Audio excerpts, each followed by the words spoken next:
there are more people who want gun control, and it ranges the gamut as to what constitutes gun control. But there are more people who want gun control, want the assault weapon ban, let's just say it that way, than not. I mean, significantly more. But the people who are the gun nuts, that's their primary voting reason why they vote. And so the density and the intensity of those voters essentially outmaneuvers and outpowers a much greater size of voter who don't necessarily vote on that one single issue. And that dynamic exists because on one side of this battle, you had the NRA and the Republican Party creating these zealots. And on the other side, you just had people walking away and did not engage in this fight. And we see it, we're seeing it in the context also, and I don't want to turn from the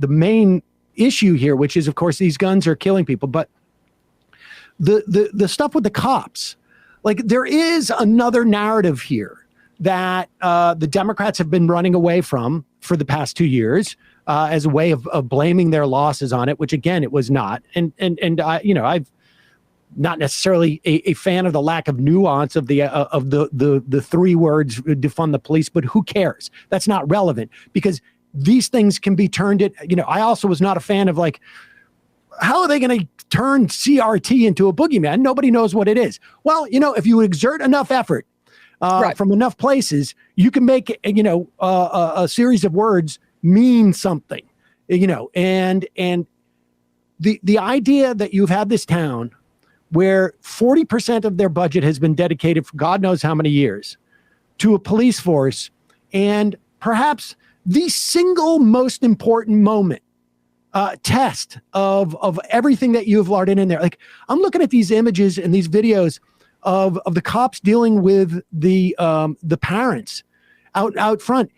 And the thing that really struck me too is look at the effing gear that they have on.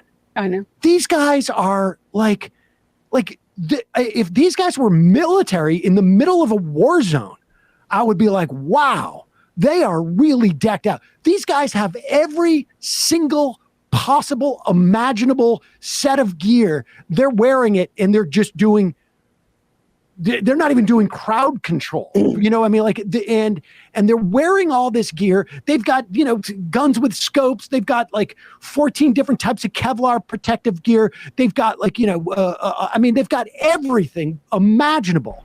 Looks like you're looking like in an Avengers movie or something. And yet they're not doing anything because there are limits on what the police could do. If the Democratic Party had embraced, if not the slogan, the concept of police, we are spending too much money on policing. We are getting diminished returns from it. We could be doing a lot more for communities with that money than spending 40% of a town's budget on the cops. If that narrative had been there, it would have been doing double duty here. It would have been saying, the whole concept of good guys with the guns. Those cops didn't go in there because they didn't want to die. And they were afraid of dying because this kid had a couple of semi-automatic or semi-assault weapons or whatever it was, enough of firepower that these cops were afraid, despite the fact that they were like robo-cops, essentially.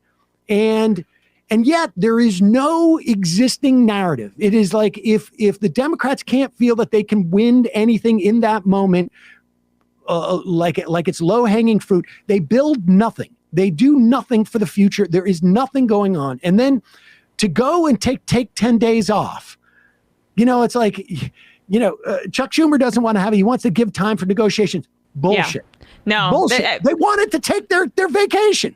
That's what's going on here. I want to be clear about that too. That's enraging. The idea that the Senate just leaves, they want to take their vacation too. But he did this with Build Back Better as well. There should have been urgency, and not to go too off, topic, but there should have been urgency to act then after COVID relief passed. But he was like, oh, Biden said we're going to bring Republicans into this process as well. But frankly, Schumer's one, they want to go on vacation. Two, he doesn't have optimism that anything's going to pass, but he thinks the best time it would pass, the most opportune opportunity is now, when you have the urgency and it's the rawness of the moment, as opposed to whipping votes and then the emotion of it in the country just completely dies down. This was the time to do something and hold a vote. Oh, I couldn't agree more. And the emotion dies down, by the way, because you see nothing happening. I mean, this is a real sort of, it's a chicken or the egg thing here. You watch, you're going, okay, something's going to happen. And in other countries, it does. After what happened in Christchurch in New Zealand, they just immediately went and passed a law banning semi-automatic weapons. They didn't wait. I mean, this happened up in Canada. The same thing happened when they had the mass shooting last year. They went out and they just put in a bunch of new regulations and laws. And Canada's a gun country. They all have guns up there, but they managed to do that. But we don't do it because first of all, the Republicans, of course, stonewall. They have this idea that Chris Murphy is somehow going to get the Republicans together this one time. John Cornyn from Texas, sure, that'll happen. They're going to get together and do some real gun reform this time because this time is different. Well, I've heard this. Yesterday I was preparing to write something about it, and I went through and read commentary after, virtually every shooting for the last 10 years. They say it every time, particularly when kids are involved, school shootings. This time feels different. This time is different. It feels different. Everybody's really upset this time. This is going to happen. And so they use that. And Chuck Schumer says, Chris Murphy says, hey, Chuck, this time feels different. I think I can get it done.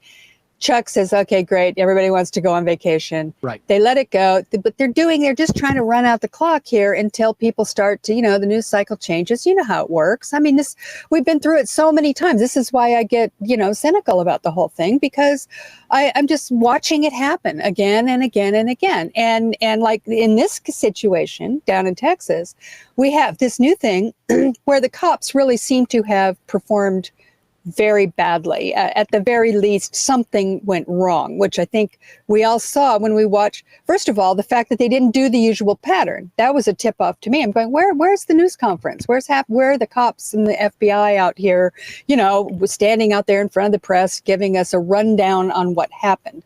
And instead, they had the politicians come in and do a crocodile tears tableau for everybody up there, like they're at the Last Supper. With sort of talking about mental health and doing all this. And I'm going, no, wait a minute. We just want to know what happened. What went on there that day? What's the story? What do you know? I mean, that's the pattern, and that's what the news media wanted. That's what we all wanted. They weren't really doing that. It was very vague and kind of strange. So we knew there was something wrong. And it's obviously still happening, where they are obfuscating. Something happened with the police there. And it's just as you said, Sam, this idea that they had this massive amount of firepower, and they had several agencies. It wasn't just the small town police force that was there. They had the Border Patrol, they had Customs and Border Protection, they had U.S. Marshals, they had everything there on the scene. And yet this horror happened. So, that you would think that would refute once and for all the good guy with a gun theory. It, didn't stop them at all. I mean, this is one of the things that the right does. They just keep going. They don't let, facts get in the way. They just keep going.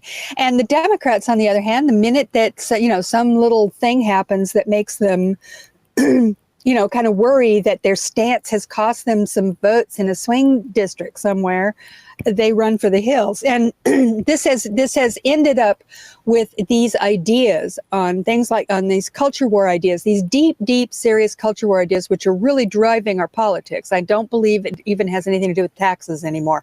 Honestly, I think this culture war is what's basically the fundamental issue in our culture and our politics.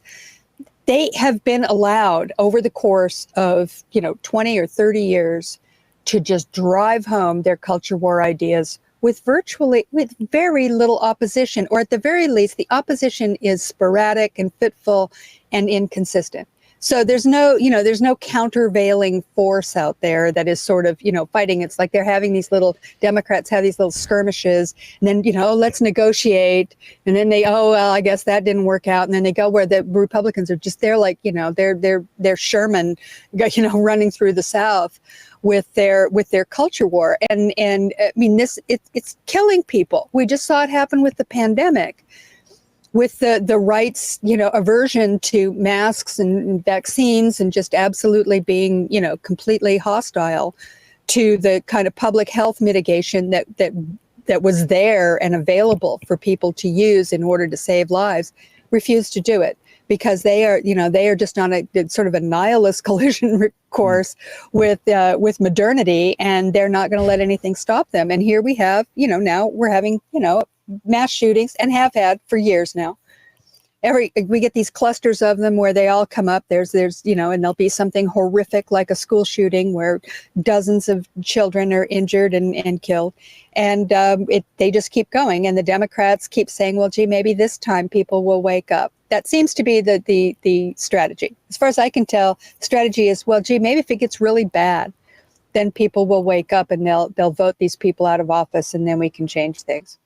It's just, sit and wait. And I see no evidence that that's happening. I mean, No. What is happening instead is that we're all being completely depressed, and a lot of people are checking out and just going, I just can't. And that it's not working. Whatever the Democrats' strategy, to the extent there is one, is not working.